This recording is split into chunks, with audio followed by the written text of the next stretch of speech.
Buongiorno, Vario Stick here. Why am I called Vario Stick?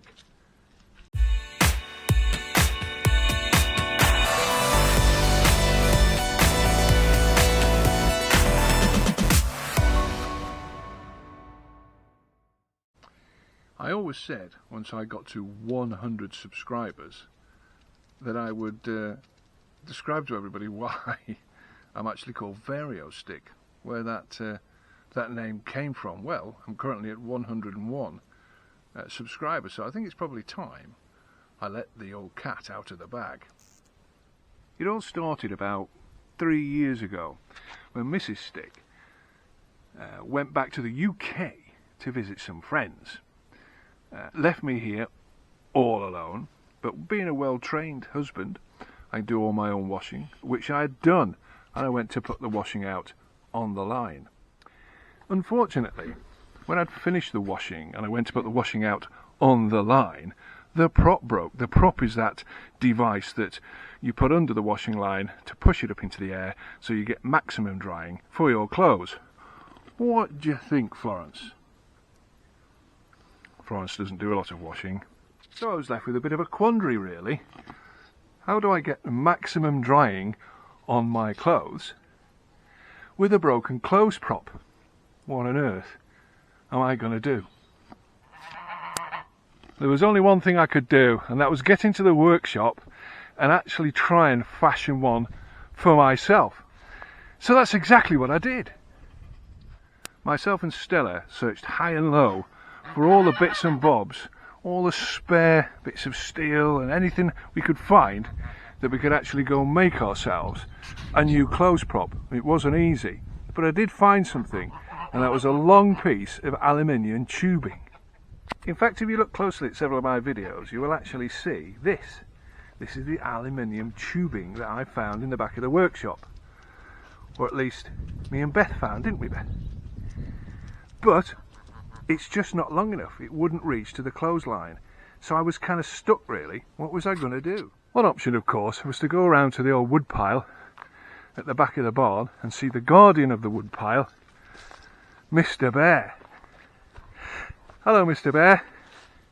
Bit hot for you today, isn't it really? The geese have been laying eggs as well, so they're particularly aggressive. But anyway, go and see the wood pile, see what we can find. There's always something that's of use out here, which is exactly what I did. What I found was this, a piece of oak, and very, very handily at the end of it was this V notch, which would be perfect for putting it under the clothesline. So I thought I would join this piece of oak that we found on the wood pile to the aluminium tube. Both of them together work perfectly as a clothes prop, as you can see. But I thought I would enhance the experience for Mrs. Stick by putting in several notches, so the new clothes prop, depending on how long she wanted, was variable. I kind of guess that you're getting the idea by now.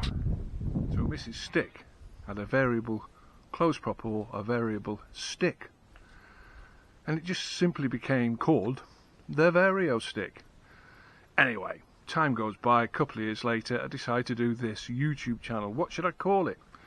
PAT Life in Abruzzo, living out in the middle of nowhere, me and the dogs, and all a bit boring stuff really. Nothing too catchy, until a friend of ours suggested, I know, he'd seen the little article I'd done just on the family WhatsApp on the Vario Stick. He said, why don't you call it a Vario Stick? Why don't you call yourself Vario Stick? Seemed sensible at the time. Of course, on YouTube, once you've named yourself and named a channel, then you can't change it. So from now on, until the end of I ever doing this, I'm now called the Vario Stick. And the reason for it was the clothes prop broke when Mrs. Stick was in the UK, and I had to make a new one, which became the Vario Stick. So I hope that answers the question that I've been asked many times on YouTube, or why you called a Vario Stick. Well, I hope that answers it. There you have it. The secret is out. So from a beautiful sunny Abruzzo, what a lovely day, this is Vario Stick saying ciao ciao for now.